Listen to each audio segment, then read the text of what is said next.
다른 것이 부족해도 하나님의 구원받은 백성이 예수 그리스도를 주로 고백하고 그런 고백적인 삶을 살도록 의식을 하는 공동체가 모여야 되고 또 그런 공동체는 기둥이 집입니다. 그렇죠? 그리스도의 집이죠. 그리스도의 몸의 집이죠. 이런 건물은 영적인 집인데 기둥이 필요합니다. 기둥은 사람이 아니고 성경에 보니까 그리스도의 반석 위에 교회를 세우겠다고 말씀하시고 그래서 교회의 반석은 모래 위가 아니라 그리스도의 반석 위에 세워져야 되고 그 다음에 기둥은 그리스도의 말씀이 진리여야 됩니다. 근데 진리는 한편만을 말할 수가 없어요. 진리는 영원해야 되고 진리는 절대적이어야 되고 진리는 유일해야 됩니다. 진리는 불변하는 것이 진리입니다. 또 진리는 거짓이 없어야 됩니다. 진리는 본질적이어야 됩니다. 진리는 빛이고 그래서 진리는 생명이고 진리는 진정한 자유를 우리에게 준다고 했습니다. 이거 자체가 이렇게 말하는 것 자체가 진리입니다. 근데 진리는 마지막에 우리를 얽매이는 것이 아니고 진정한 자유를 줍니다. 어떤 세상의 이론도 우리를 얽매이고 우리를 사로잡지만 종로릇하게 하지만 그리스도로부터 나오는 하나님부터 나오는 진정한 진리는 우리를 자유케 합니다. 이 진리를 성경은 사실 하나님의 계시라고 했습니다. 근데 하나님은 계시이신 예수 그리스도를 우리에게 보내주셨죠. 그래서 예수님이 계시 자체신데 그 계시 자체이신 예수님이 우리에게 임한 거예요. 그것을 육신으로 성육신 하신 것을 말씀하고 있죠. 그런데 진리에는 한편만 말하면 안 되는 것이기 때문에 진리는 두 가지를 다 말해야 진리입니다. 즉 요한복음 1장에 보니까 독생하신 하나님의 영광을 보니까 그 안에 진리와 은혜가 있었다 이렇게 말씀하고 있습니다. 그것이 진리예요. 은혜도 있고 진리도 있는 것. 이것은 하나님의 성품으로부터 왔습니다.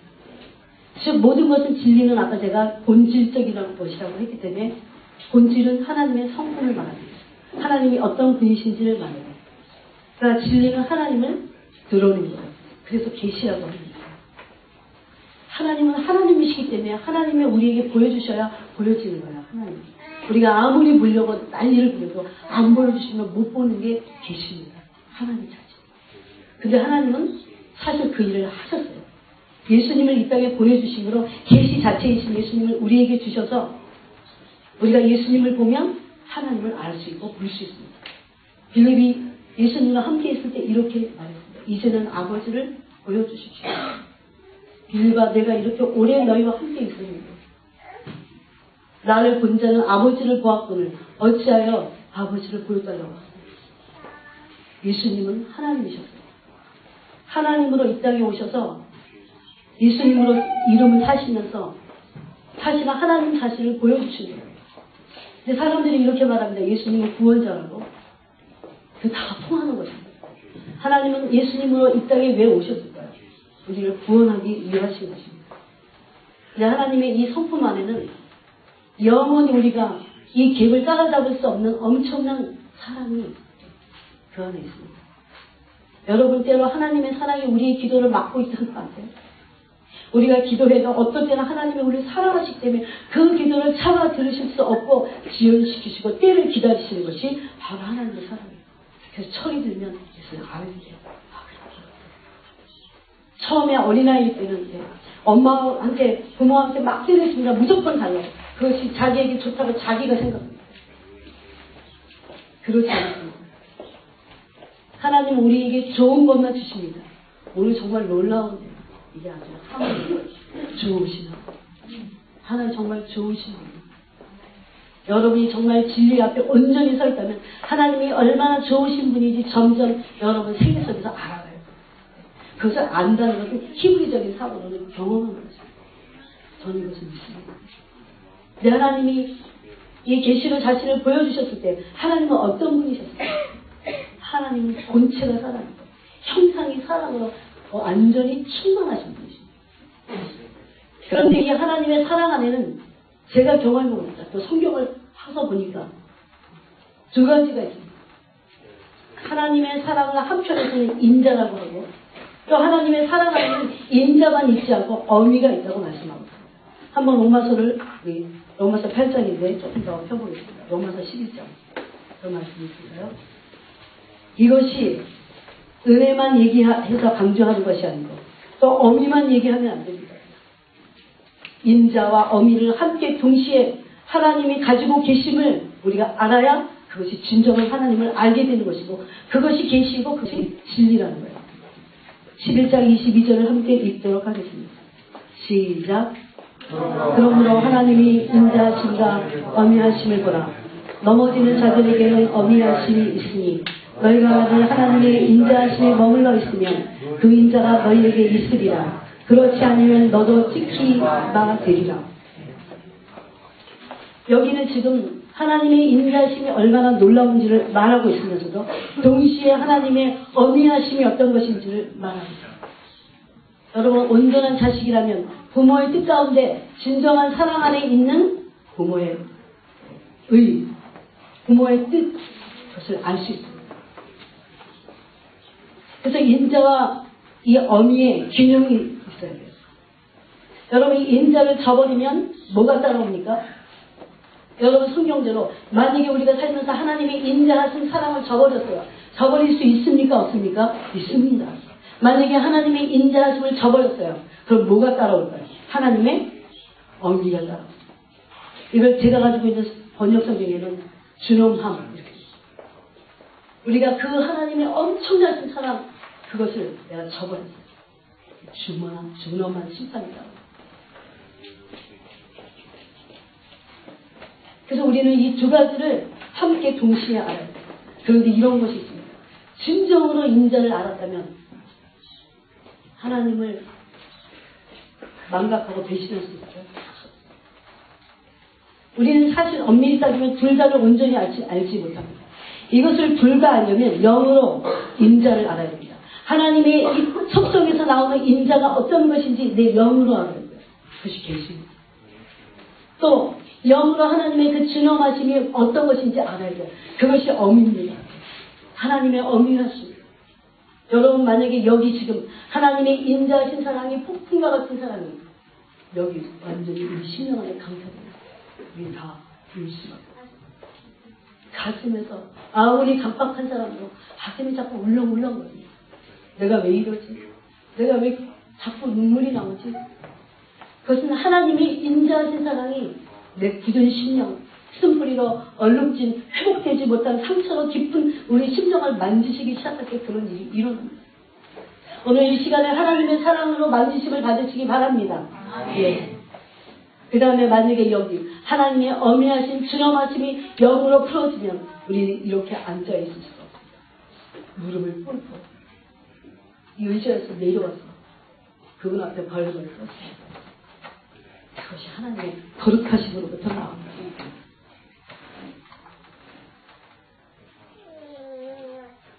하나님의 그럼 온전한 사랑은 무엇일까요? 하나님의 진정한 온전한 사랑은 무엇일까요? 여기 지금 다시 로마서 8장으로 가보겠습니다. 로마서 8장 1절에는 7장을 이어서 1절에 이렇게 선포하고 있습니다. 그러므로 이제 그리스도 예수 안에 있는 자에게는 결코 정죄함이 없다고 말씀하고 있습니다. 여러분 모두가 이 정죄함을 받고 싶지 않으시죠? 정죄함을 받는다면 우리는 죄인이 돼서 죄인이 져야 될 죄의 저주 아래 있고 우리는 그것이 불못에 던져진다는 것을 알 수밖에 없습니다. 우리는 그 멸망의 심판을 받지 않을 믿는 자들이기 때문에 우리에게는 정죄함이 없습니다. 아까 찬양도 했죠. 결코 정죄함 없습니다. 바로 그것을 오늘 여러분에게 더 분명하게 설명해 드리는 것입니다. 첫 번째는 그래서 하나님의 인자에 대해서 제가 말씀드리려고 합니다. 하나님의 인자하심을 그럼 우리가 어떻게 알 수 있을까요? 율법의 행위로 구원받을 수 없음을 알고 대속의 은혜로 구원받음을 알고 십자가를 통한 대속의 죽음을 알고 그 대속의 의미를 아는 것이 하나님의 사랑을 아는 것입니다. 근데 대속이라는 그 히브리 원어에 보니까 카파라는 뜻이 있어요. 그 카파는 덮다, 취소하다 이런 뜻이 있어요. 즉 헬라어로는 교환하다, 화해하다 이런 뜻이 있습니다. 즉 하나님께서 우리의 죄를 예수 그리스도의 십자가의 대속의 죽음을 통해서 대신 속하셨습니다. 즉 덮었다는 거예요. 화해시켰다는 거예요. 취소시켰다는 거예요. 그래서 우리에게는 결코 정죄함이 없습니다. 하나님의 구속 계획의 심정부에, 즉 하나님의 심정 안에는 이런 뜻들이 있어요. 바로 이 대속의 원리가 있습니다. 우리가 영생을 얻을 수 있는 토대도 이 대속의 원리입니다. 여러분이 정말 이 대속의 원리 가운데 있는지 오늘 확인하시기 바랍니다. 이것은 근데 무엇으로부터 시작될까요? 진정한 그리스도인이 된다고 하는 것은 어쩌다가 내가 그냥 교회 한번 나오고 그래갖고 얽혀 들어갔고 앞다리 갔다리 하고 또 그리고 엄청나게 봉사를 하고 그런 것이 하나님의 인자 안에 있는 것이 아닙니다. 처음에 우리가 거듭난 그리스도인이 되어야 이 인자 안으로 들어올 수 있습니다. 즉 회개를 통한 거듭남으로 시작된다는 것입니다.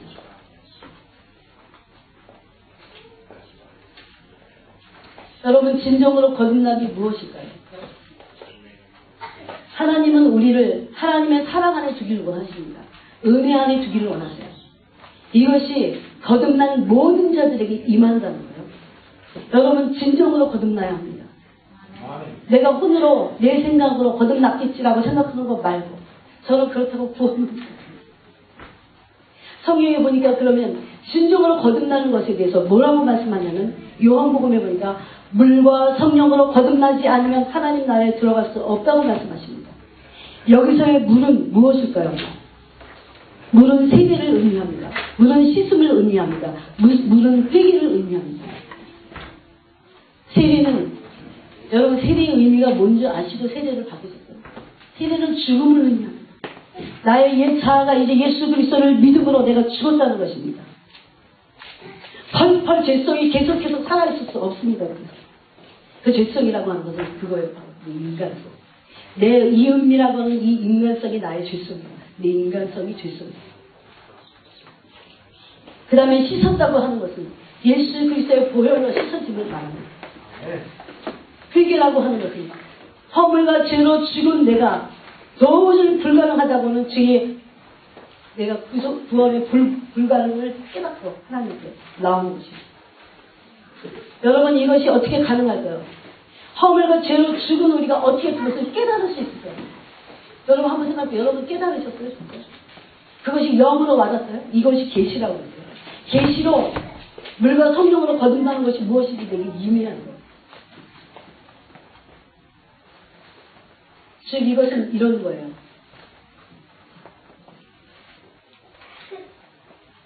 진리의 영이라고 있잖아요. 성경보시면 물과 성령으로 거듭난다고 했을 때 그 성령은 진리의 영인데 진리의 영은 아까 제가 쭉 설명했어요. 진리가 무엇인지 그 진리의 성령께서 오셔서 구원을 깨닫게 하시는 거예요. 그럴 때 비로소 내가 어떤 존재인지를 알고 하나님이 어떤 분이신지를 비로소 내 혼이 아닌 내 영이 깨닫는 거예요. 이것을 깨달았다고 말하지만 엄밀히 말하면 그 어떤 기운이 어떤 것이 내 안에 임한 거예요. 그래서 견딜 수 없는 어떤 감동이 일어나기 시작해요. 여러분 사실 엄밀히 따지면 이것을 이렇게도 표현하지 않습니다.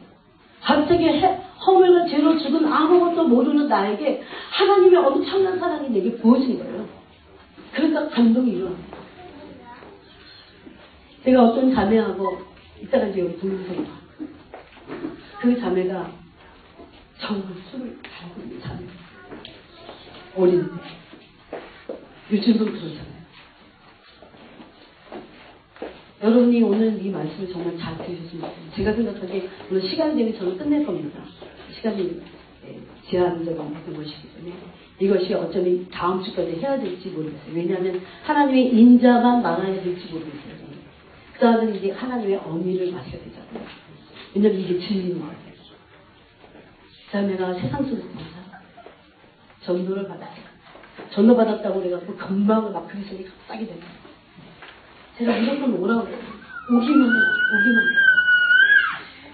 새벽까지 술을 마시고 토하고. 제가 목회를 해보니까요. 제가 보는 눈하고 주님이 보시는 눈이 얼마나 틀린지. 저는 한심 이렇게 보는데 그렇지 않아요. 주님의 영혼을 보시기 때문에 불쌍하게 여기시죠. 그 한 영혼 한 만약에 사역자가 이것이 없으면요 못합니다. 어쩌면 저 지겨워서 못하고요. 지루해서 못해요. 그래서 교회를 나오기 시작해요. 소용모임 때 찬양을 하는데 자꾸 우는 거예요. 처음에는 자꾸 바깥을 나가는 거라서 얘가 전화 받으러 나갔나 보다. 그랬더니 전화 받으러 나간 게 아니에요. 또 왔어요. 일단 전혀 아는 척하고 딱 하고 들어온 거예요. 조금 있다가 또 나가는 거예요. 그래서 또 한참 뒤에 또 들어오는 거예요. 처음에는 뭐 하는지 몰랐어요. 그냥 그런 거. 제가 그것을 알게 된 게 저하고 성경 공부를 누가 하던 것을 제가 대신해서 했어요. 시간이 좀 제가 남아가지고 성경 공부를 할게요. 오늘은 이 말씀이에요. 로마서 8장 바로 13절, 14절, 15절이 읽을게요. 이것을 나눌게요서요. 무릇 하나님의 영으로 인도함을 받는 사람은 곧 하나님의 아들이라. 너희는 다시 무서워하는 종의 영을 받지 아니하고 양자의 영을 받았으므로 우리가 아빠 아버지라 부르짖느니라. 이렇게 하고 딱 읽는데 갑자기 울기 시작해요. 그래서 그 말씀이 그 자매의 심령을 확 쳐버립니다. 막 무너진 거예요. 심령이. 이제 저한테 들켰잖아요. 몰래 울 수도 없잖아요. 잠깐만 그러더니 갔는데 화장실에서 안 오는 거예요. 내가 그냥 놔뒀어요. 계속 울더라고요. 이 복받쳐 올라올 때 울어야 되잖아요. 사랑에 감탄하는 거예요. 심령이. 여러분 하나님이 우리를 얼마나 사랑하는지 아세요? 정말 얼마나 사랑하는지 아세요? 주님이 저보고 사람들한테 사람들은 내가 그 사람 한 사람 한 사람을 자기를 얼마나 사랑하는지 그 본인이 모르는 거예요. 들어가서 왔어요. 왜 울었는지 제가 들어갔어요. 모르겠어요. 그냥 계속 울렁거리면서 참을 수 없는 울음이 여기서 울컥울컥 올라서 계속 울어요. 그 다음에 이제 이 자매가 얼마 있다가 방언을 하고 싶어. 참 반응이 빨라요. 방언을. 여러분 방언은 여기서 못 받으신 분들도 있지만요. 믿으세요. 하나님이 다 주관하세요. 왜 그런 줄 아세요? 여러분 어떻게 보면 여러분 일이 200일이 방언이 임했어요. 기도 많이 하고 주님을 사랑하면 회개하면 임합니다. 회개하는 자에게 주님이 주시겠다고 성령을 선물로 주시리라 사도행전에 약속하셨거든요. 그래서 제가 그것을 나눴어요. 네가 믿으면 받게 될 거야. 이 말씀을 믿으라고 했어요. 그거 같이 기도했어요. 조금 처음엔 잘 안 돼요. 또 안 돼요, 잘. 근데 어느 날, 와! 다시 눈물이 터졌어요. 눈물이 터지죠. 그냥 방언에 임했어요. 어린아이. 그러고 난 게, 이제 이 자매는 안 믿던 자매니까 제가 여러분에게 설명을 합니다. 어떻게 이 자매가 물과 성령으로 거듭나는지. 그러고 나더니 이 자매가 직장을 다니는데, 전화가 왔어요, 저한테. 낮에. 이제 기도가 끝나고 나서 저희가 보통 한 2시 반이면 내가 지금 견딜 수가 없는데 어떻게 했으면 좋겠어. 내가 그냥 직장에 앉아있는데 계속 눈물이 계속 쏟아져갖고 이렇게 쏟아진 거예요. 그거 어떡하냐. 그냥 기도해주고 왔어요. 그러고는 저 어떻게 해줄 수가 없어갖고 그냥 저는 그렇게 그런 어떤 상황인지를 자세히 몰랐어요. 그러고 났는데 조금 있다가 문을 막 교회 문을 두드렸어요. 딱 나오는데 이 자매가 교회 문을 이렇게 여는 데부터 엉엉 울었어요. 그러더니 저한테 이제 미안하더라고요. 이 지하철에. 다 울고 나서 뭐라고 하냐. 하나님의 십자가에 관한 자기를 보았습니다. 견딜 수가 없다. 너무나 이게 너무나 이 자기 존재를 막 자기가 왜 이렇게 보는지 자기는 정확히는 근데 모르겠어요. 그래서 교회를 가야겠다는 생각밖에 안 했어요. 교회를 가서 내가 이것을 다 이유로 다 쏟아내야지. 근데 슬픈 일이 있었냐? 없대요. 직장에서 아주 재밌게 자기 직장생활 잘하고 요즘 복음을 전하기 시작했다고. 바로 이것이 인간이 도저히 설명할 수 없는 인간의 지식으로나 인간의 어떤 것으로 설명할 수 없는 것입니다. 그래서 요한복음에 보면 거듭남에 대해서 뭐라고 말씀하냐면 물과 성령으로 거듭나라고 말씀하시면서 요한복음 1장을 보겠습니다. 여러분 요한복음 1장을 보겠습니다. 진정으로 거듭났다는 건 무엇입니까? 읽어보겠습니다. 시작. 13절을 읽겠습니다. 시작. 이는 혈통으로나 육정으로나 사람의 뜻으로 나지 아니하고 오직 하나님께로부터 난 자들이니라. 예, 그렇습니다. 진정으로 거듭났다고 하는 것은 혈통으로 나는 것이 아닙니다. 육정으로 나지 않고 사람의 뜻으로 나지 않았다는 것입니다. 이 거듭남이 사람의 뜻이 아닙니다. 이 거듭남은 육정으로 나지 않습니다. 이 거듭남은 어떤 혈통에 의해서 내가 목사 아들이니까 내 아버지가 목사니까 라고 하는 그 혈통도 다 소용없다는 거예요. 몇 대를 믿어도 상관없습니다. 혈통을 무시하는 것입니다. 그 12절에 보니까 그 앞절에 영접하는 자 곧 그 이름을 믿는 자들에게는 하나님의 자녀가 되는 권세를 주셨으니 그래서 혈통은 권세가 없습니다. 육정은 사람의 뜻은 권세가 없습니다. 무엇만 권세가 있습니까?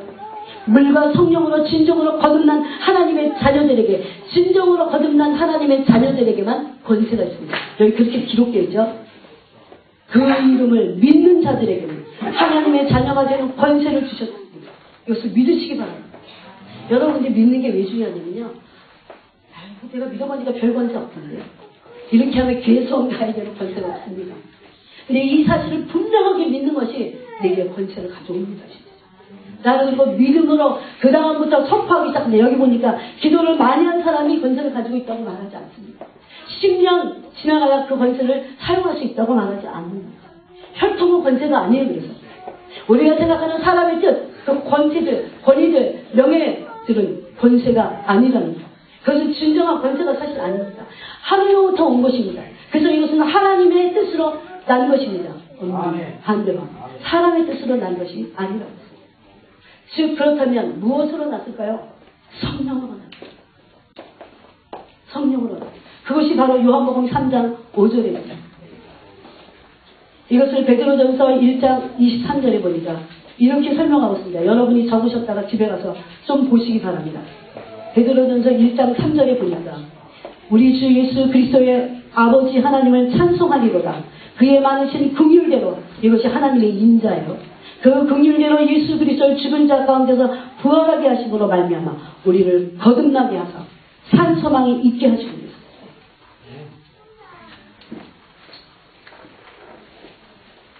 이 거듭남은 그래서 성령으로 거듭난 것이고 육신의 거듭남이 아니라는 것을 여러분이 아셔야 합니다.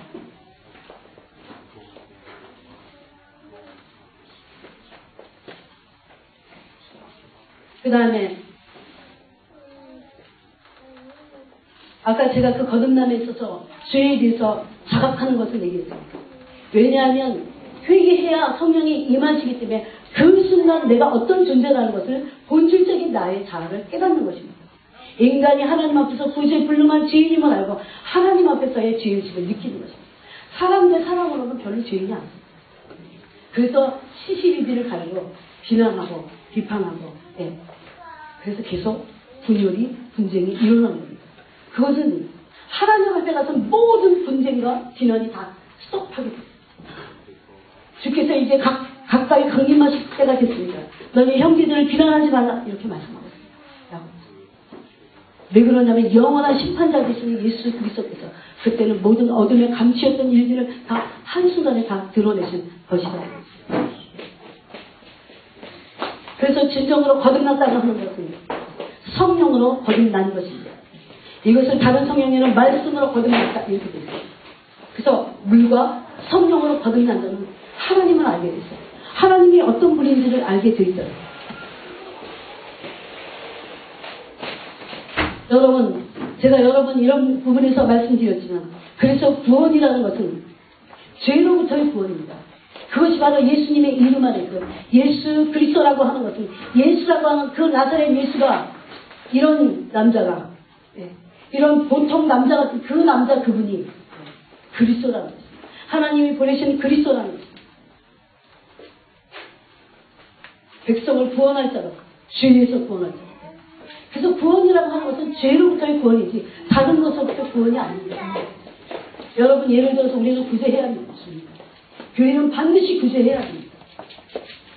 근데 구제도 인본주의적으로 구제할 필요가 없다는 거예요. 헌적으로 구제하는 것을 말하고 있지 않아요. 저는 이런 것이 중요하다는 것을 요즘 점점 더 깨달아요. 이게 잘 안 돼요. 제가 더 깨트려져요. 왜냐면 여러분, 만약에 전도를 나갈 때, 지금 제가 이제 은원동에 있잖아요.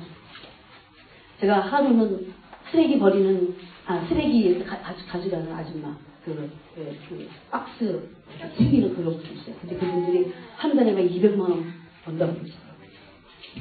제가 인사를 해서 그랬더니 좀 나오시라고 바로 앞이니까 그랬더니 예 그러시는데 어느 날 제가 물어봤더니 자기 너무 바쁘대요. 그때는 제가 이제 깨닫지 못했어요. 핑계도 좀 나오지. 그러고 이제 알았어요. 근데 제가 어느 순간부터 뭘 깨닫기 시작했냐면, 정말 바빠서 못 나올 수 있겠구나. 물론 그것이 하나님 앞에 가서는, 그죠? 핑계거리가 될 수 없다고 했어요. 근데 제가 그 사람을 이해하는 거예요. 정말 바쁘다. 저 그래갖고, 전도가 새로운 차원에서 열어져야겠구나. 그런 생각을 했어요. 지금 모내기 철에 엄청 바빠 죽겠어요. 교회 나올 진짜 엄청난 믿음을 가지고, 그렇게 나와야 됩니다. 물론 그게 우선순위로 정하고 나와야 됩니다. 근데 대부분 그런 믿음이 약한 자들은 없었어요. 믿음이 약한 사람들. 믿음만 약하다고 그러지 말라고 성경이 그렇게 있어요. 왜 믿음이 약하냐? 그렇게 하지 말라고. 그래서 그럼 어떻게 하지? 되게 그런 고민을 해본 거예요. 그럼 어떻게 할까, 이 사람? 믿음이 약한데, 그럼 계속 교회 안 나오고, 그러다가 믿음이 떨어지면 어떻게 할까? 물론 중보기도도 하지만, 그럼 어떻게 할까? 내가 앉아서 기도만 하는 거 말고, 기도도 하지만 기도가 전부입니다. 저는 그렇게 믿습니다. 그렇지만, 기도는 기도로서 100% 전부입니다. 그렇지만 기도하려고 내가 또 해야 될 것이 무엇인가를 자꾸 주님께 물어봅니다. 이런 대답을 주님께 이렇게 들었어요. 내가 가서 그러면, 시간을 내가. 모내기 철에 만약에 모를 낸다면 끼어져 놓고 그 모내기 낸 사람의 모를 내주라고. 그 사람의 마음이 열리는 거예요. 근데 모를 그 사람의 삶에 대한 모든 것들을 다 이해하고 사랑하면서도 가장 우리가 사랑해야 될 게 뭔가요? 영. 하나님이 우리를 보실 때 그 영혼을 보십니다. 우리 육신의 삶도 물론 살피십니다. 돌보십니다. 진정한 아버지시기에 돌봐주십니다. 그렇지만 하나님이 가장 우리 삶에서 안타까워하시는 것이 무엇일까요? 영혼. 우리 영혼이 영생에서 벗어나서 지옥으로 던져진다. 가장 그것을 안타까워하십니다. 그래서 진정으로 물과 성령으로 거듭난 사람들은 자기가 어떤 죄로부터 구원 얻은 것을 알게 됩니다. 왜? 성령이 그것을 진리에 여기시기 때문에 깨닫게 하십니다. 그 다음에 그런 사람은 은혜가 무엇인지를 알게 됩니다. 제가 오늘 이 부분을 중점적으로 설명하고자 합니다. 여태까지 서론입니다. 정말 이것이 은혜인지, 은혜가 무엇인지를 알아요. 여러분, 은혜가 뭐라고 했어요? 내가 식당 가갖고 밥을 먹었는데 100파운드가 나왔어요. 내가 90파운드를 냈어요. 눈치도 없게 가만히 있어요. 그러면 10파운드 제게 내겠습니다. 그건 은혜가 아니에요. 그 사람의 은혜는보다 불사십니다. 은혜는 내가 한 게 거의 없어요. 나는 그냥 선물을 받은 거예요. 나는 그 레스토랑 가서 밥을 먹어준 거예요. 그게 은혜입니다. 내가 한 게 없어요. 그래서 회개로 구원받을 수 없기 때문에 하나님은 우리를 어떤 행위 구원에 놓지 않아요. 여러분, 은혜가 진정으로 무엇일까요? 하나님의 사랑을 아는 거예요. 그것이 대속이에요. 아까 대속은 덮어주는 거라고 했어요. 그러면 내가 어떤 신분이 되는지 압니다. 나의 부르심이 무엇인지 압니다. 이거 지금 여기까지 설명하려면 이거 엄청난 거예요. 한번 보겠습니다.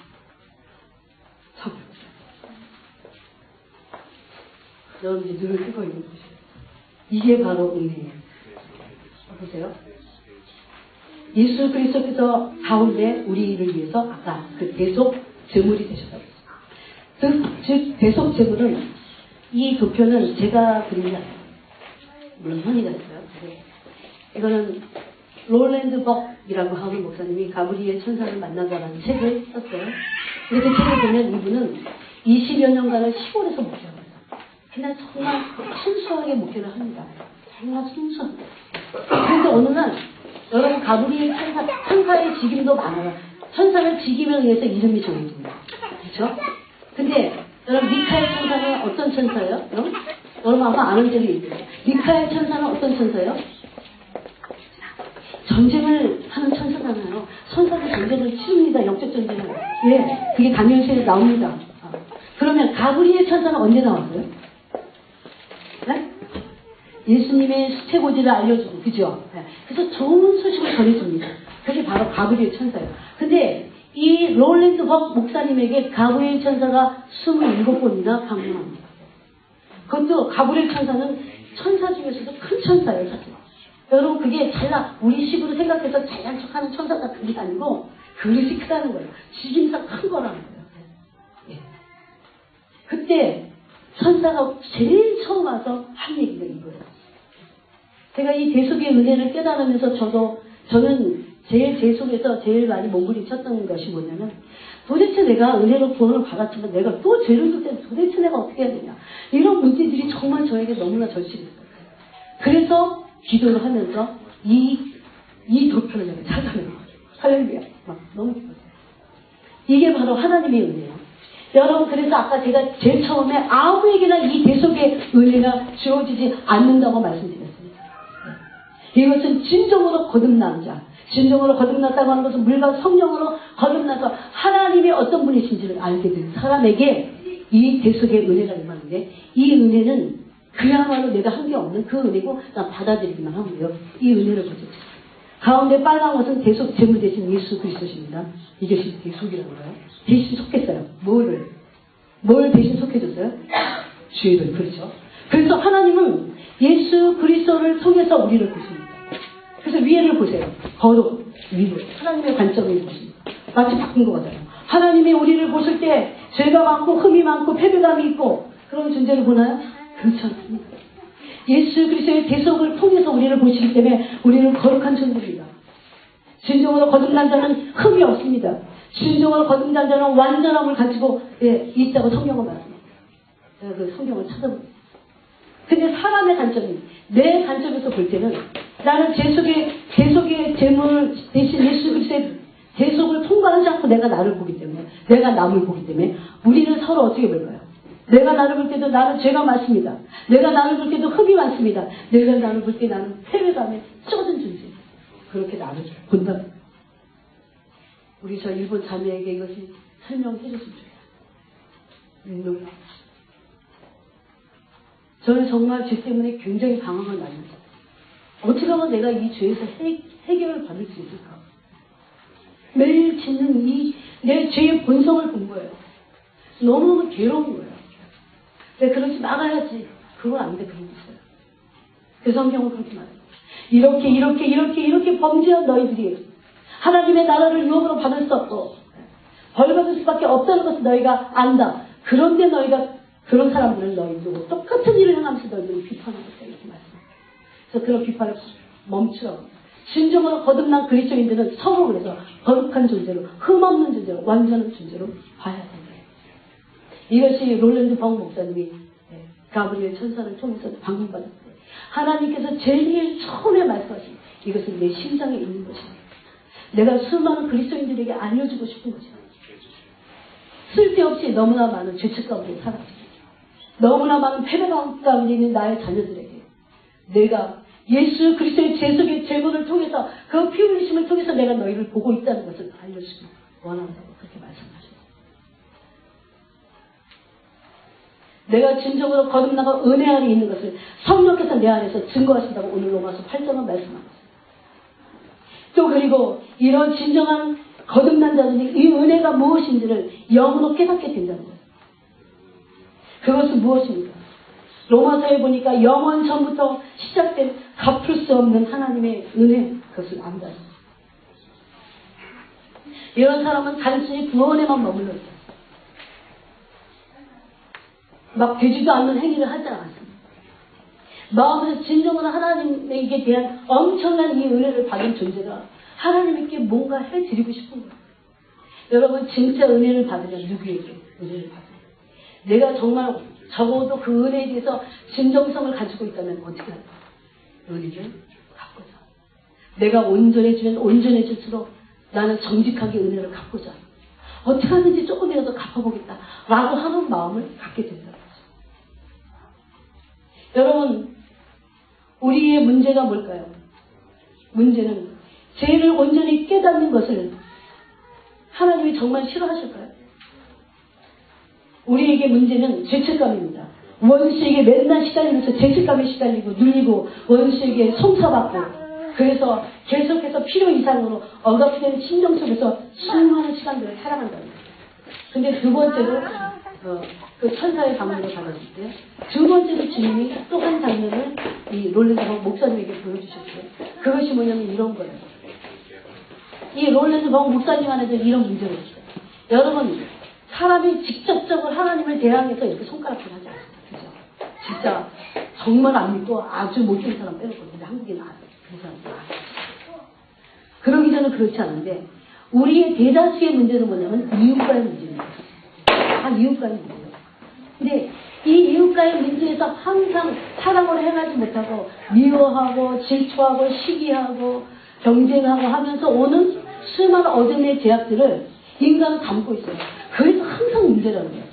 그래서 갈라디아서에 보니까 하나님의 사랑이 그 율법이 무엇을 통해서 이루어졌다고 되어 있냐면 한번 읽어보고 같이 찾아보겠습니다.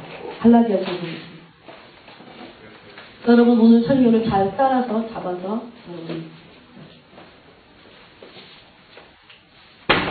갈라디아서로 가겠습니다.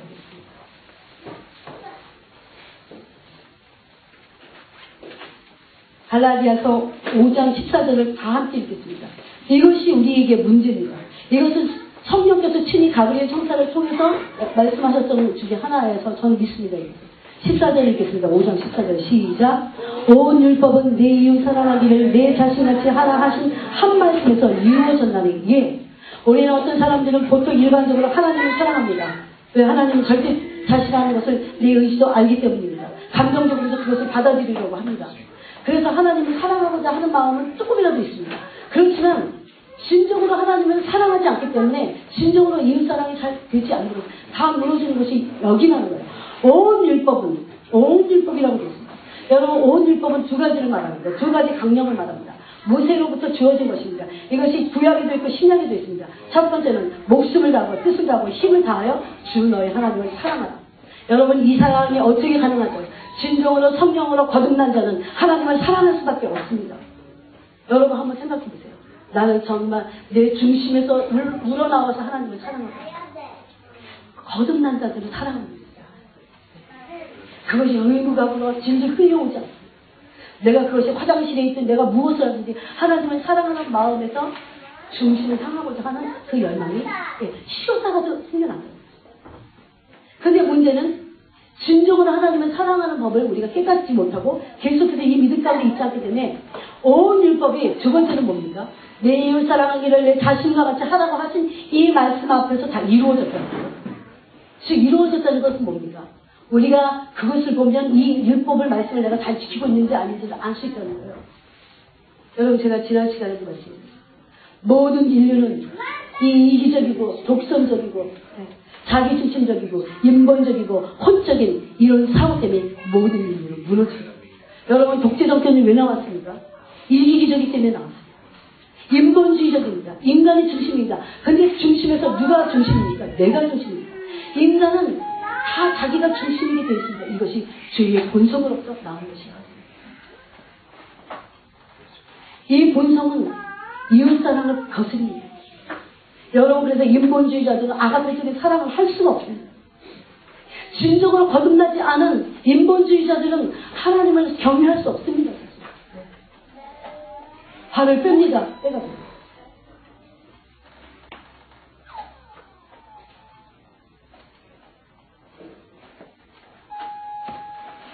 여러분, 이것이 얼마나 큰 은혜인지 모르고 벌써 지웠습니다.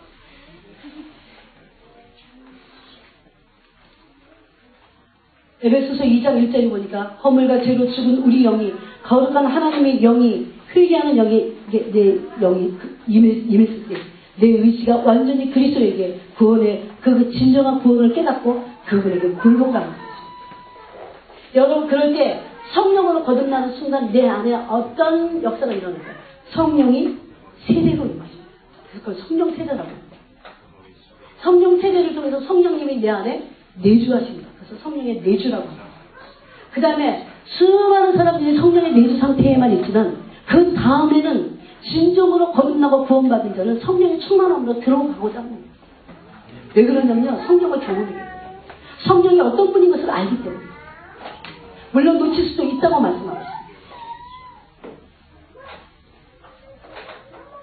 한번 사도행전을 보겠습니다.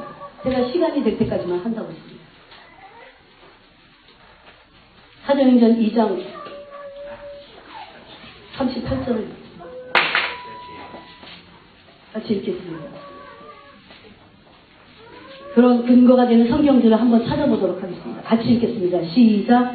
베드로가 이르되 너희가 회개하여 각각 예수 그리스도의 이름으로 세례를 받고 죄 사함을 받으라. 그리하면 성령의 선물을 받으리니 이 약속은 너희와 너희 자녀와 모든 먼데 사람 곧 우리 주 하나님이 얼마든지 부르시는 자들에게 하신 것이다.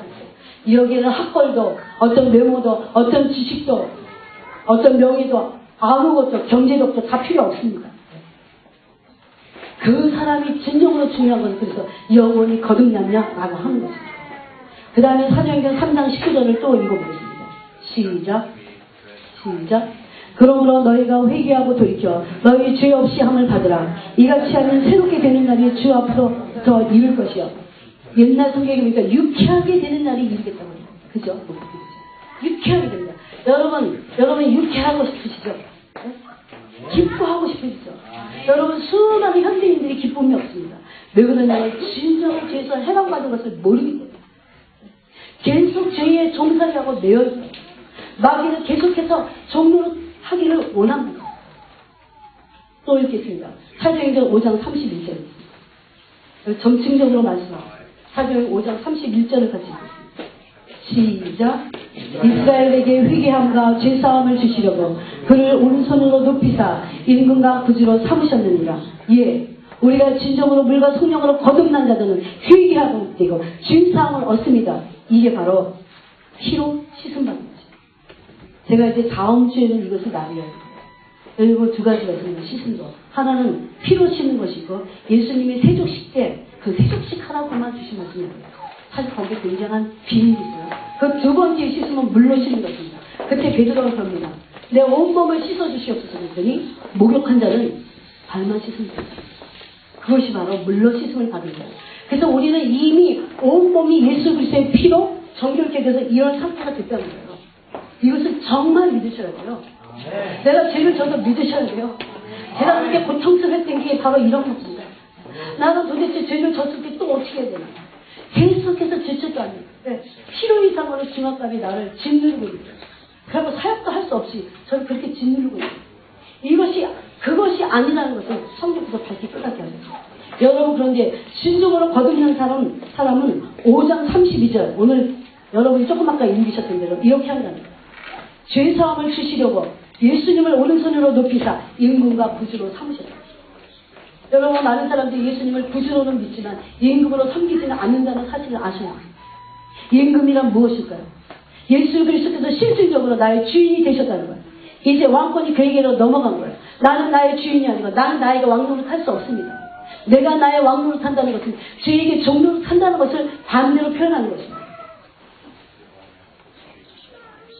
저는 이것을 실질적으로 내 삶 속에서 깨닫게 됐어요.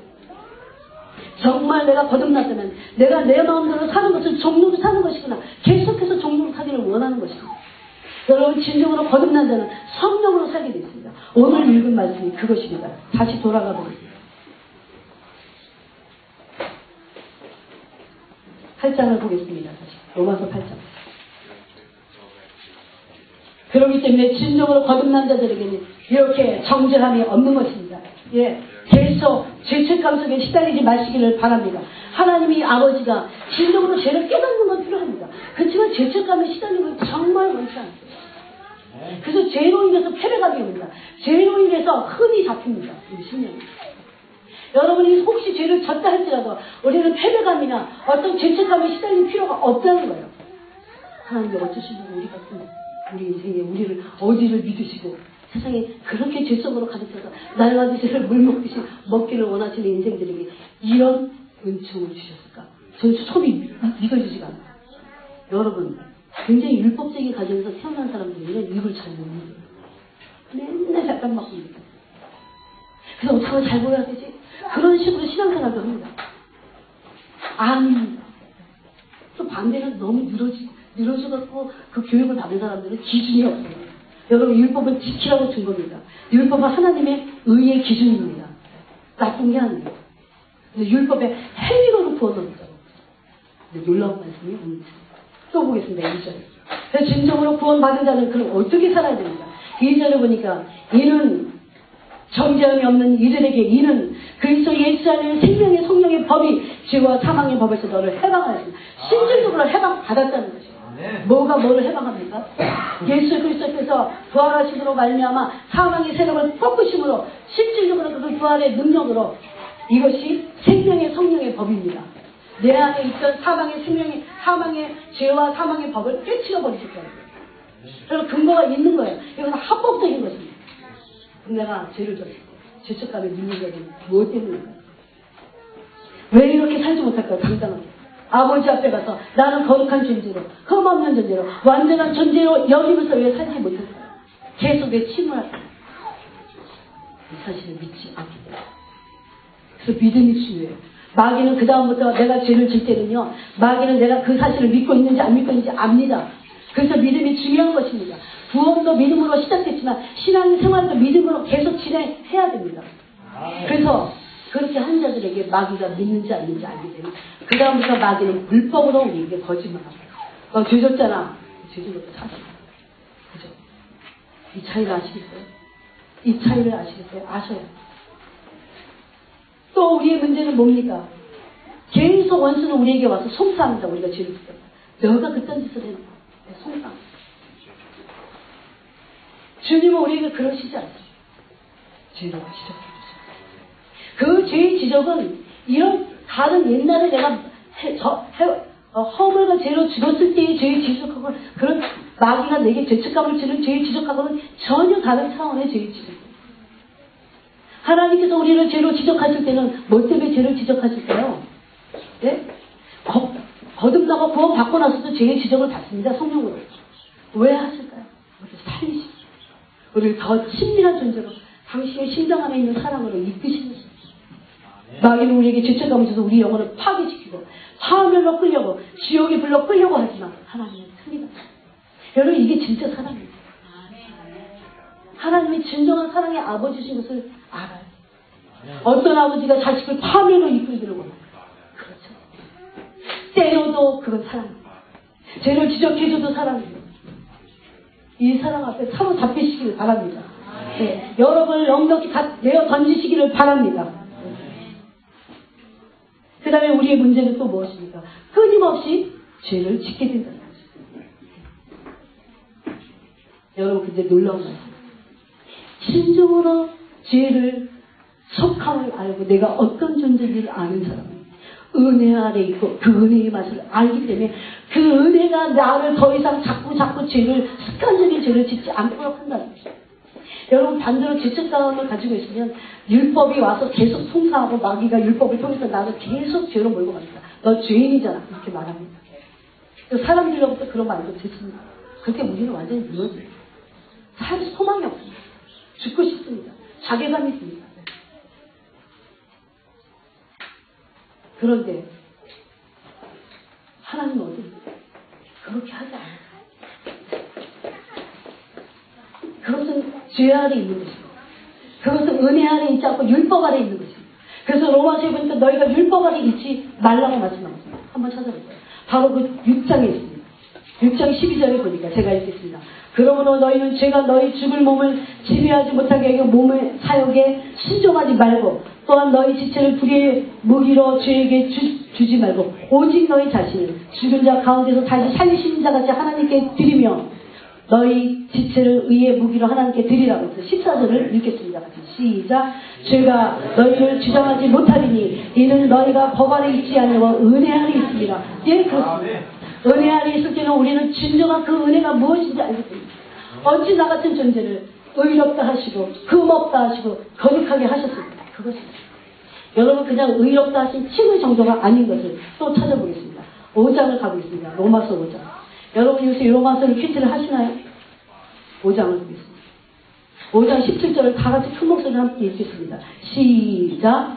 한 사람의 범죄로 말미암아 사망이 그 한 사람을 통하여 왕노로 사였은지 더욱 은혜와 의의 선물을 넘치게 받는 자들은 한 번 예수 그리스도를 통하여 생명하여서 왕노로 타리로다. 아멘. 예. 우리에게 단순히 칭의 정도가 아니고 은혜의 선물, 의의 선물을 그냥 줬는데 어떻게 줘요? 넘치도록 주셨어요. 그래서 우리의 부르심은요, 자녀가 되고 나서요, 상속자가 됩니다. 하나님 나라의 엄청난 기업의 상속자, 하나님으로부터 받은 그 상속권이 있게 됩니다. 실질적으로 드립니다. 함부로 하나님이 우리를 보시지 않아요. 거룩하게. 내 아들 예수 그리스도의 피를 통해서 보십니다. 흠없는 존재, 완전한 존재. 또 찾아보겠습니다.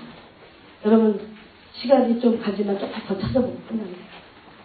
골로새서 1장 22절 이런 걸 다 외우세요. 골로새서 1장 22절. 여러분의 삶이 완전히 변하기도 은혜 안에 들어가서 그냥 하나님을 우리는 사랑할 수 없습니다. 하나님의 은혜가 너무나 커서 그 사랑으로부터 나오는 그 은혜가 너무 커서 감격스러워야 하나님을 사랑할 수 있습니다. 1장 22절을 읽겠습니다. 이것이 바로 하나님의 마음, 우리를 향하신 하나님의 지극하신 사랑의 마음이에요. 당신 자녀 한 사람 한 사람을 향하신 우리를 향하신 마음입니다. 아무리 죄 가운데 빠져 있어도 사실은 하나님은 그 영혼이 돌이키길 원하시고 그리고 우리에게 거룩하고 흠없고 완전한 존재로 보시기를 원하시는 것이 바로 아버지의 마음이다. 1장 22절 읽겠습니다. 다 같이 읽겠습니다. 시작. 이제는 그의 육체의 죽음으로 말미암아 화목하게 하사 너희를 거룩하고 흠없고 책망할 것이 없는 자로 그 앞에 세우고자 하셨으니 여기 있지라. 거룩하고 흠없고 책망할 것이 없는 자, 완전한 자. 그런 책망할 것이 없는 자로 하나님 앞에 세우기를 원하십니다. 여러분 하나님이 정말 우리의 영혼의 아버지라고 그러시지 않으세요? 자녀들이 맨날 부족하고 맨날 죄만 짓고 빌빌거리고 그런 존재로 맨날 책망받은 존재로 보시기를 원하실까요? 그렇지 않습니다. 그래서 여러분 안심하시고 은혜 안에 내가 범죄했다 할지라도입니다. 진정으로 이 은혜를 깨달은 자들은 우리 범죄합니다. 그렇지만 로마서 6장 1절이 이렇게 말하고 있습니다. 그런즉 우리가 무슨 말을 하며 은혜를 더하게 하려고 그렇다고 죄를 짓겠느냐. 그럴 수 없느니라. 여러분 내가 진짜 이런 은혜를 깨달았다면 나 범죄를 줄어들다가 소포해 되겠다.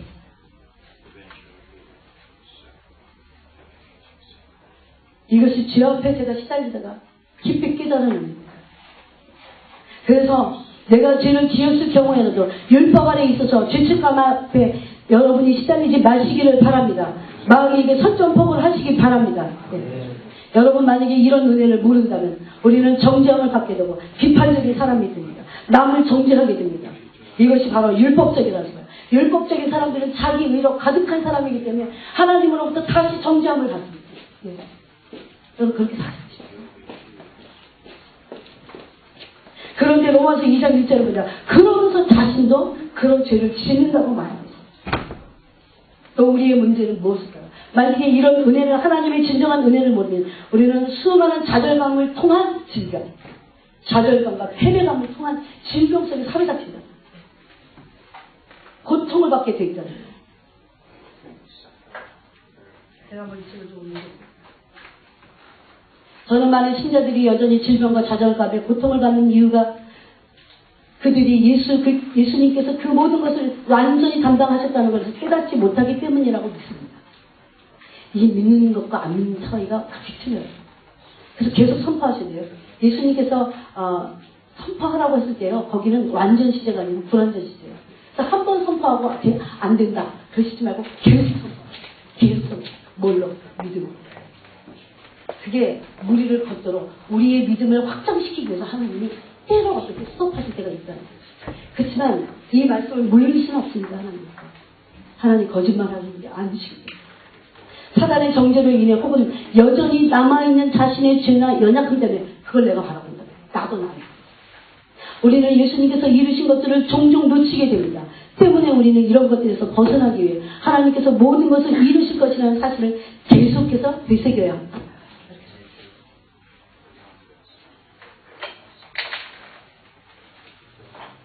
지금 굉장히 1분만. 이렇게 되면 사람은 더욱 타락하게 됩니다. 이 은혜를 모르면 타락하게 됩니다. 그래서 타락합니다. 왜 그래요? 안 되는구나. 낙심하고 하나님의 사랑에서 마귀가 의도하는 대로 멀어지니까 타락하게 됩니다. 그래서 여러분 은혜를 아는 것이 이거 사실이죠. 뭐가 사실일까? 이게 사실이에요. 이게 사실이다. 이 사실을 하나님의 말씀인 이 사실을 믿으시기 바랍니다. 예. 세 번째는 은혜를 구해야 합니다. 내가 이 사실을 알고 있다 할지라도 우리는 연약하기 때문에 죄를 짓게 됩니다. 그 연약하다고 하는 것은 하나님은 우리를 보실 때 죄의 본성 때문에 연약하다고 말씀하십니다. 그래서 로마서 8장 오늘 읽은 3절에 보니까 율법이 육신으로 말미암아 연약하여 할 수 없는 그것을 하나님은 하시나니 그랬습니다. 뭘 하셨을까요? 곧 죄로 말미암아 자기 아들을 죄 있는 육신의 모양으로 보내어 육신의 죄를 정하셨다고 이렇게 되어 있습니다. 그러면 이제 결론입니다. 이 은혜를 깨닫고 나 이제 은혜를 받았을 때 끝이구나. 그렇다고 성경은 말하고 있죠. 이제 은혜를 받은 자가 해야 될 게 하나 있습니다. 우리는 옛날에 은혜를 받지 못했을 때 내가 거듭났다고 하지만 이 사실을 또 믿지 못했을 때는 죄와 사망의 법 아래 있었습니다. 사실은 한 면에서는 마귀가 그것을 속이고 붙잡고 있었습니다. 그래서 이것도 법입니다. 그렇죠. 그런데 이제는 우리는 이 죄와 사망의 법에서 어디로 옮겨줄 건가요? 생명의 법, 성령의 법 아래로 우리가 넘겨졌다는 이것은 새로운 차원의 법 아래 들어가게 된다고. 그래서 이 생명의 성령의 법 아래 있는 사람들은 같이 어떻게 하라고 되어 있냐면 4절에 보니까 육신을 따르지 않고 그 영을 따라 행하는 우리에게 율법의 요구가 이루어지게 하려 하시리라. 우리 율법의 요구를 이루어야 됩니다. 무엇을 통해서 우리 율법의 요구를 그럼 이룰 수 있을까요? 성령을 따라 행함. 영을 따라 행함. 그냥 내가 구원받았으니까 은혜니까 룰루랄라. 그렇지 않습니다. 그런데 이것이 율법적이면 안 됩니다. 율법적으로 내가 성경을 따라가야지. 그것을 말씀하고 있지 않아요.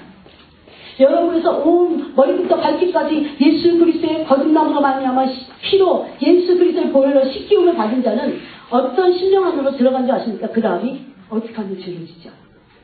죄를 짓는다 할지라도 연약해서 죄를 짓는다 할지라도 어떻게 하면 주님이 기뻐하지 않는 일을 내가 하지 말아야 될 텐데 이런 심정에 들어가게 돼 있어요. 여러분 만약 그 심정이 없다면 아직도 이 은혜가 얼마나 엄청난 은혜인지 영으로 알지 못해요. 여러분 그렇다면 이 설교를 끝나고 여러분이 이제 일주일 동안 계속 기도할 때마다 이 기도를 하세요. 나는 주님의 이 사실이 이 엄청난 은혜의 사실을 내가 아직도 내 영으로 깨닫지 못합니다. 혹시 내가 지식으로 알고 내가 혼으로는 알지 몰라도 내 영으로는 잘 모르겠군요. 알게 해주세요. 부어주세요. 영으로 부어주세요. 깨닫게 해주세요. 이렇게 기도하시기 바랍니다. 그래서 이제 하나를 하면 됩니다. 성령을 따라 살아가는 거죠. 내 마음대로 사는 것이 아닙니다. 내 계획대로 사는 것이 아닙니다. 진정으로 거듭난 그리스도는 자기 계획과 뜻이 없다고 했습니다. 사실 나의 미래는 예수님이십니다. 나의 운명도 예수님이십니다. 얼마나 멋진 삶인지 아십니까? 그것을. 저도 그것을 따라갈 수 있지 아직 이루어지지 못했습니다. 이것이 성령을 쫓아 사는 거죠. 성령을 여러분 요한복음에 보면 영어에 보면 카운셀러입니다. 즉 우리 영혼에게 들어와서 내 안에 들어와서 그분이 내가 어떻게 살아야 될지 내 인생 자체를 카운셀링 해주신다고요. 여기 학생들 많죠. 아직 젊잖아요. 내가 어떤 방식으로 어떻게 내가 살아야 될지 모르죠. 운명을, 미래를, 불확실세에 살면서 어떻게 살아갈 것입니까? 바로 보혜사 성령 되시는 카운셀러 되시는 성령님께서 내주하고 계신 성령이 내가 충만할 때마다 나를 이끄신다고요. 그 성령께 나의 계획과 미래와 모든 뜻들을 내 것을 내려놓고 그분의 뜻을 따라가는 거예요. 그게 그리스도인의 진정한 삶이에요. 자기 다 계획해놓고 자기가 다 계획했어요. 그래놓고 어플라이 다 했어요. 그래놓고 막 기도합니다. 붙게 해주세요. 붙게 해주세요. 붙게 해주세요. 저 세상에는 귀신을 섬기는 거랑 틀릴 바가 하나도 없다는 거예요. 그렇게 하나님을 모독하지 마시기 바랍니다. 그분은 인격체의 신이세요. 성령님이 인격체 신이세요. 그런데 제가 여기 방법이 있어서 제가 끝까지 맺고 끝났어요. 그럼 성령을 쫓아서 산다는 것이 도대체 뭘까요? 어렵잖아요. 얼마나 구체적인데 우리는 영을 모르면 모르는 거죠. 근데 여기 해답이 있어요. 5절을 다 같이 시작. 육신을 따르는 자는 육신의 일을, 영을 따르는 자는 영의 일을 생각하는. 예, 그렇죠. 생각이 중요해요. 그래서 내가 어떻게 생각하느냐, 내 생각대로 사느냐, 내가 생각해서. 여러분, 그런 것은요, 천국 가기 전에 다 회개해요. 내 계획, 내가 생각해서, 좋겠어. 라고 한 거. 그걸 내려놓는 거예요. 자꾸 훈련하고. 그럼 무슨 생각을 해야 됩니까? 내 생각을 내려놔야 성령의 생각을 알 수 있어요. 그래서 자꾸 성경을 읽어야 성령의 뜻을 알 수 있어요. 그렇죠? 그래서 기도하라는 거예요. 그래서 성경을 읽는 겁니다. 성령의 뜻을 따라 성령의 인도하시는 바대로 완전한 삶을 살기 위해서. 그게 율법의 요구를 이루니 얼마나 완전한 삶입니까? 실질적으로 완전해지는 거예요. 너희는 나를 본받는 자였어요. 내가 완전하니 너희도 완전하라. 내가 거룩하니 너희도 거룩하라. 그런 명령을 어떻게 지킬 수 있을까요? 성령을 쫓아서 행할 됩니다. 근데 그 시발점이 뭐라는 거예요? 생각. 내 생각을 어떻게. 여러분 생각을 조심하시기 바랍니다. 내 생각을 내려놓으시기 바랍니다. 그것이 아무리 위대해 보이고 괜찮아 보이고 내 뜻이 화려해 보이고 다 내려놓고 주님 앞에 주님의 뜻과 생각을 쫓아서 살기 위해서 물어봐야 돼요. 성령께 물어봐야 돼요. 그 생각으로부터 시작됩니다. 근데 이쪽에 보니까 육신의 생각은 반대로 사망이라고 했어요. 생명이 없습니다. 그 안에 평안함이 없습니다. 육신을 쫓아 생각하는 사람에게 평안이 있을까요? 육신을 쫓아 생각하는 사람들에게 생명이 있을까요? 없습니다. 그런데 반대로 영의 생각, 성령을 쫓아 생각하는 사람의 생각 안에는 생명과 평안이 있습니다. 왜? 그 영이 그런 영이죠. 그 영의 속성이 성령이 생명의 영입니다. 예? 성령님은 평안의 영입니다. 성령님이 오시면 평안합니다.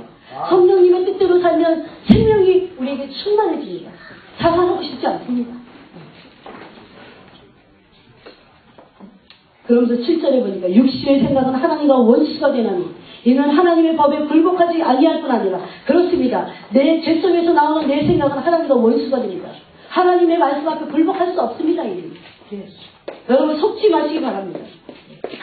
인본주의적이고 자기중심적이고 이기적인 생각을 하면서 마치 그것이 하나님의 생각이냐 속지 마시기 바랍니다. 이것은 성령의 생각이 아니다. 만일 너희 속에 하나님의 영이 거하시면 너희가 육신에 있지 않고 영에 있다. 이 영에 있으면 그 사람이 바로 진정한 그리스도인이라는 거예요. 그런 사람을 그리스도인이라고 부릅니다. 13절에 보니까 너희가 육신대로 살면 반드시 죽을 것이라고 심지어 말씀하고 즉 이것을 이렇게 설명할 수 있습니다. 우리가 육신대로 생각하고 따라가면 그것이 사는 것입니다. 내 생각대로 따라가서 행동하면 너는 반드시 죽을 것이다. 이렇게 말씀합니다. 그럼 반대로 우리는 영으로서 성령으로서 우리 몸의 행실, 육신의 정욕에서 나는 모든 몸의 행실을 죽이라고 했어요. 죽이면 살림이 굉장히 이론입니다. 죽여야 사는 법칙이 나옵니다. 너희는 다시 무서워하는 종의 영을 받지 않냐고 양자의 영을 받았으면 우리가 하나님께 아빠 아버지를 거듭난 자나 하나님을 향해서 아버지라 처음으로 부르십니다. 우리에게 너무나 많은 안전한 장치 은총의 모든 것들을 아버지가 다 해결해 놓으십니다. 그런데 그런 사람에게 한 가지 이제 엄청난 일이 여러분의 생에서도 저는 일어났으면 좋겠어요. 근데 천국 가서는 반드시 일어난다. 그것이 16절입니다. 성령이 주님 우리의 영과 더불어 우리가 하나님의 자녀인 것을 증언하십니다. 내가 하나님의 자녀라고 만 말하지 않고 성령이 내 안에서 내가 하나님의 자녀인 것을 성령과 함께 내용이 증언하신다고. 그런데 진짜 자녀면 뜻이에요. 자녀이면 여러분 자녀만 법적으로 상속권이죠. 내 자식이 나의 상속권이 뜻이죠. 나의 상속권이 바로 그거. 자녀이면 또한 상속자, 곧 하나님의 상속자예요.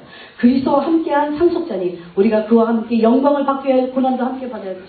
왜 수많은 그리스도인들이 그리스도인 된 다음에 고난을 석회와 같이 자기 목숨을 버리면서까지 받은가요? 이것도 이 영광을 본 거예요.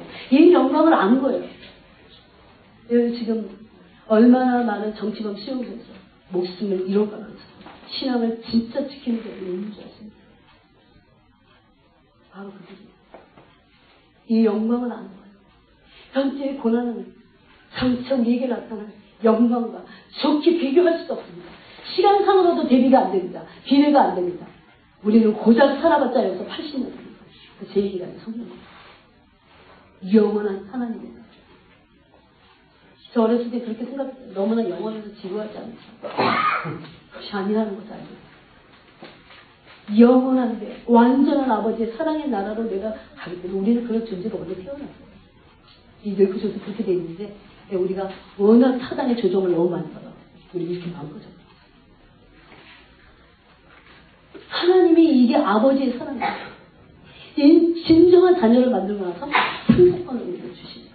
근데 그 상속권이 진짜 상속의 본질이 뭔지 아세요? 영광. 하나님의 심장을 쓰는 영광. 내가 지키도록 하겠습니다. 하나님, 우리의 짧은 혼의 지식으로 생각하는 그런 하나님 아니시죠? 놀라우신 하나님이시죠? 우리 같이 기도합니다.